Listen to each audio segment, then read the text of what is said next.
Rick and Thad.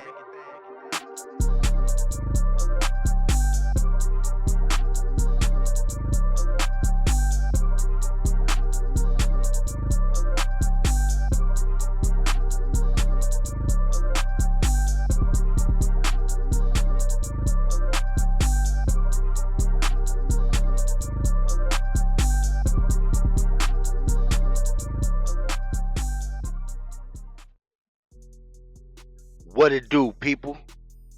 Thanks for choosing Total Payout Podcast. You're chilling with your host, Trouble. Today's day, March 30th, 2026. Got 3 picks for y'all today, so let's go ahead and get to it. We got Boston and Atlanta, we got Philly, Miami, and we got Detroit and OKC. Now, first game, we're going to handicap Boston and Atlanta. Fourth meeting, January 17th, first meeting, home game for Atlanta.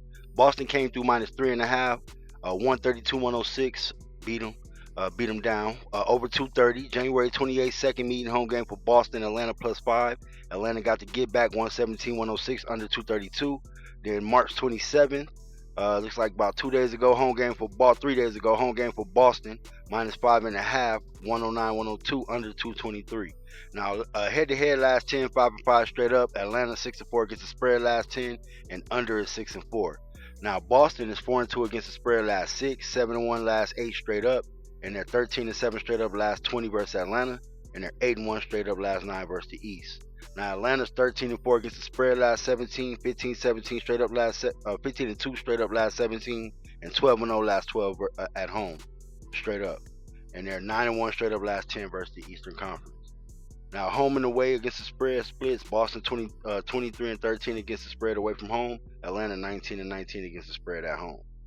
Now, I'm going to go ahead and roll with the dog in this one, Boston. I think Boston is a superior team. Atlanta's playing great right now.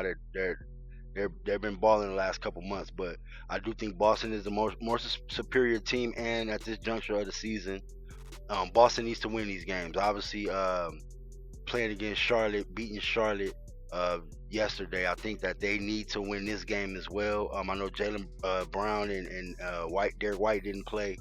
I do think they're going to play this game back to back. Obviously, this is probably going to be the game they want to play, seeing that their backup players always step up. But I do expect them players to come back, at least one, if not both. But I think they can handle Atlanta in Atlanta. They just played 3 days ago. And Boston on the back to back, I get it, but give me Boston on the road plus 1.5. Now, second game, we handicapped Philly versus Miami. First meeting, November 23rd, home game for Philly. Miami came through minus 1.5, 127-117 over 240.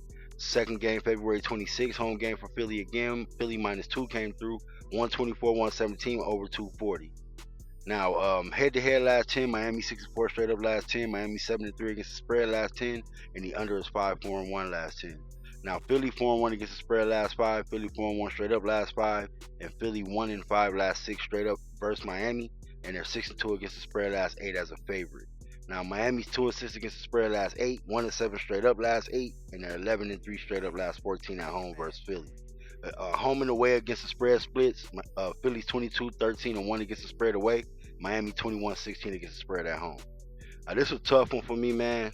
Obviously, Philly being on the road, getting favorite money just like a month ago. 2-3 weeks ago, nobody would touch Philly. Obviously, they got Embiid back. They got George back.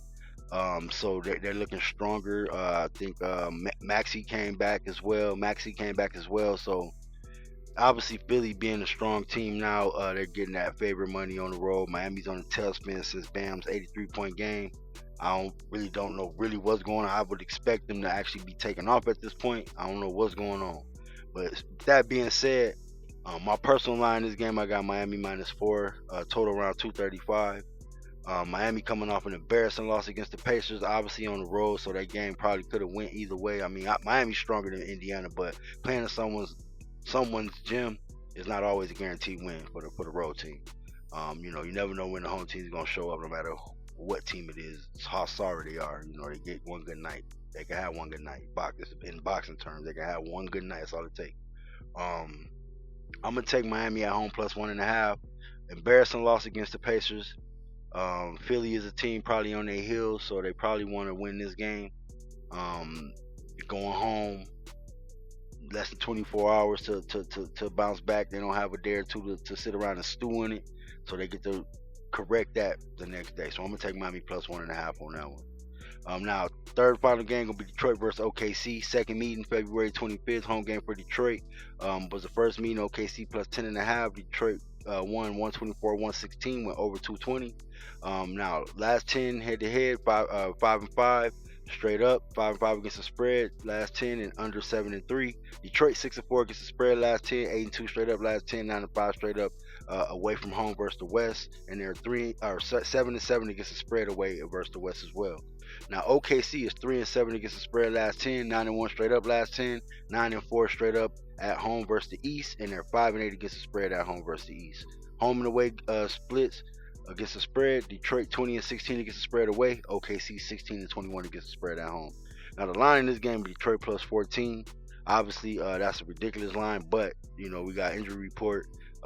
A lot of Detroit players showed up on it, not necessarily as far as being out, just questionable.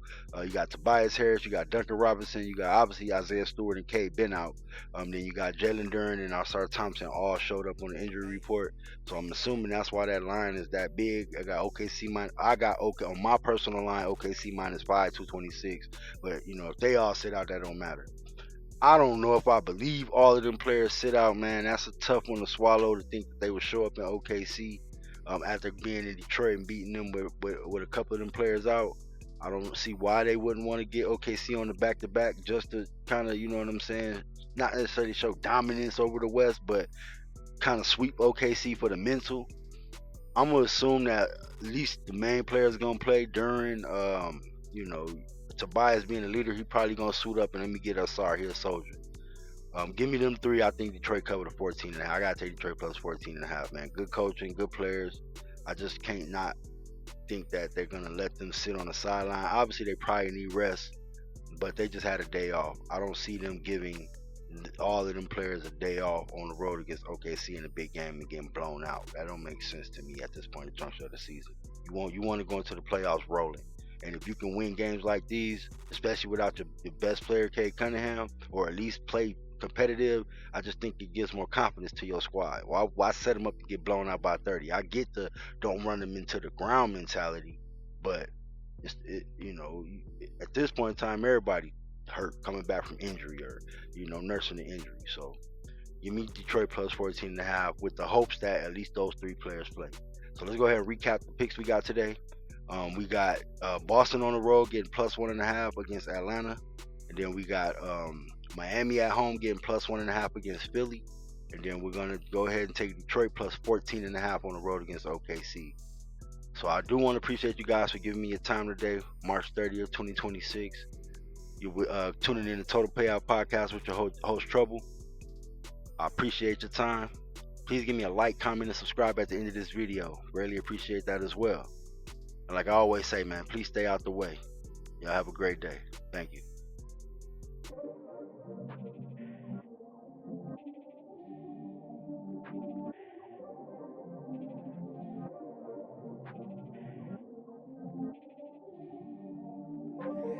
Hey, Rick and Thad.